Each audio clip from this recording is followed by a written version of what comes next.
YouTube પરિવારના સૌ મિત્રોનું મારા 21 દિવસ ચેલેન્જના આ 12મા વ્લોગમાં આપ સૌ લોકોનું હું દિલથી સ્વાગત કરું છું। તો ભગવાન બધાને 24 કલાકનો સમય આપતા હોય છે, સવાર પણ એ જ હોય છે, પરંતુ તે સવારથી સાંજ સુધી તમે શું નવું શીખો છો અને તમે કેટલું એક્સેપ્ટ કરો છો અને અંદર ઉતારો છો તે ખૂબ મહત્ત્વનું હોય છે। તો સવારની જેમ દિવસ તો સમાન હોય છે। ઉઠીને મારું જે દૈનિક કાર્ય છે કે ભાઈ સવારે ઉઠી ગરમ પાણી પીવું અને ગરમ પાણીથી મને આજ સુધી કંઈ એસિડિટીની કે કબજિયાતની પ્રોબ્લેમ રહેતી નથી। તો આપ મિત્રો પણ જરૂરથી સવારે ઉઠીને જરૂર ટેવ પાડજો કે 1 લોટો ગરમ પાણી, તેનાથી આપણે એસિડિટી જેવી મોટી પ્રોબ્લેમ પર દૂર થશે। તો તેના બાદ આજે મારે ઉઠવામાં લેટ થયું હતું, જેના કારણે હું મંદિરે ન જઈ શક્યો।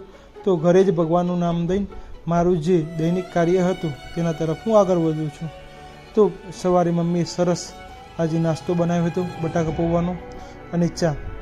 તો તે કરી ત્યારબાદ હું દુકાને આવી જાઉં છું। તો અત્યારે ગરમી ખૂબ પુષ્કળ પડી હોય છે અને અમારી દુકાનમાં હજી જૂના પતરા મારેલા છે અને દુકાનના લગભગ અમારે 30 થી 35 વર્ષ થયા છે અને મારા ખ્યાલથી તો હું જન્મ્યો છું ત્યારનું ત્યાં દુકાન છે જ। તો અમે ઉનાળામાં પતરા ઉપર પૂંઠા અથવા તો જે પણ આપણે જૂના કોથળા હોય છે તે મૂકતા હોઈએ છીએ। તો પૂંઠા તો હું ભેગા કરતો રહ્યો હતો, તો આજે તેને ગોઠવવાનો વારો હતો। તો દુકાન ઉપર ચડી હું પૂંઠા ગોઠવતો હતો, તેટલામાં મારા વજનના કારણે એક જે આપણે ડાળ્યું કે તે નમી પડ્યું હતું। તો હું ઉતરી ગયો અને તે પપ્પાને બંનેને તે પહેલાં સરખું કરી દીધું। ત્યારબાદ હવે નક્કી કર્યું કે કોઈક હલકા પાતળા માણસને ચડાવીશું અને કોથળા અથવા તો પૂંઠા વ્યવસ્થિત ગોઠવી દઈશું। તો ત્યારબાદ હું નીચે આવું છું અને ત્યારબાદ બપોરે જમવાનો સમય થઈ ગયો હોય છે। તો આજે જે શ્રીમંતનું સીધાનું લિસ્ટ આપ્યું હતું તે ભાઈના ઘરનું જ આમંત્રણ હતું। તો હું ત્યાં ગયો અને આજે મમ્મી પપ્પાને પોગલું પણ એક લગ્નમાં હાજરી આપવાની હતી, તો તે બંનેને ત્યાં મોકલ્યા। તો મમ્મી પ્રથમ તો જે ખોરો ભરાણો હતો ત્યાં ચોલ્લો કરી ત્યારબાદ પોગલું જવા માટે નીકળી ગયા હતા। તો આજે હું એકલો ઘરે હતો, તો બપોરનો સમય થઈ ગયો હતો। તો આપણા જોડે હાલ બી સ્ટેન્ડ આવી નથી, તો હું મોબાઈલની જે પણ ઊંચી વસ્તુ જગ્યા હોય, ખોડનું કટ્ટું હોય કે આ તે સ્ટેન્ડ જેવું જગ્યા હોય તો ત્યાં મોબાઈલ મૂકી આજે સૌપ્રથમ મારો વિડીયો ઉતારવાનો મેં ટ્રાય કર્યો હતો। ત્યારબાદ આજે મારા ઘરે અમારા ભાણિયા બંને ભાણિયા જોડવાના આવવાના હોય છે, તો તે 12 વાગે આવી જાય છે। તો તે આવી ગયા બાદ આજે ખૂબ ગરમી હોય છે, તો તેના કારણે હું દુકાન બંધ કરી સીધો ઊંઘવા જતો રહું છું અને લગભગ 3 વાગે જેવી દુકાન ખોલી દઉં છું। તો દુકાન પાછી વ્યવસ્થિત સાફ કરીને પાછી સેટઅપ કરી દઈએ છીએ।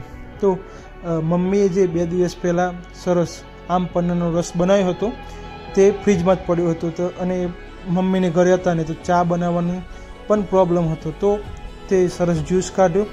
ત્યારબાદ એમને ગ્લાસમાં કાઢી અને તેમાં થોડું પાણી ઉમેરીને બરાબર હલાવીને પછી બંને ભાણિયાને આપ્યું અને પૂછ્યું કે ભાઈ જ્યુસ કેવું લાગ્યું। તો તેમને પણ એ જ્યુસનો ખૂબ આનંદ માન્યો હતો અને એટલામાં પછી ચાનો ટાઈમ થઈ જાય છે, પાછા મમ્મીને આવ્યા હોય છે। તો બાનાને બંને ઓરિયોને બોનબન જેવા બિસ્કિટ લાવી અને સરસ ચાનો આનંદ માણીએ છીએ।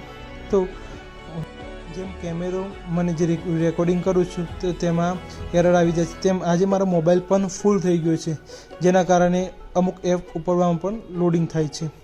તો સાંજનો સમય થઈ ગયો, જમી લીધું હતું, પપ્પાની દુકાનનો જે વધારાનો સામાન હતો તે સરસ ગોઠવી દીધો હતો અને બાના કહેતા મામા બહુ ગરમી લાગે છે અને એમનો ગોલો અને લસ્સી ખાવાની તમન્ના જાગી હતી। તો સીધા બાઇક લઈને પછી સરસ તૈયાર થઈને અમે સીધા પ્રાંતિજ તમન્નાવાળાને ગોલા ડીશ ખાવા પહોંચી ગયા હતા। તો સરસ એક જણને ગોલો મંગાવી, એક જણને લસ્સી મંગાવી, એક ડીશ મંગાવી અને સરસ બધી અલગ અલગ આઈટમ મંગાવીને સરસ ટેસ્ટ કર્યો હતો।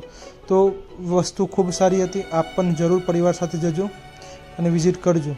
ત્યારબાદ હું ઘરે આવું છું અને જે મારું અંતિમ કામ છે, કારણ કે તે ભૂલી જઈએ તો સવારે ગ્રાહક મિત્રોને થોડું પ્રોબ્લેમ થાય, ઠંડી વસ્તુ ન મળે, તો તેના કારણે હું હંમેશા રાત્રે ઊંઘતા વખતે પેપ્સી અને ઠંડુ ભરવાનું ભૂલતો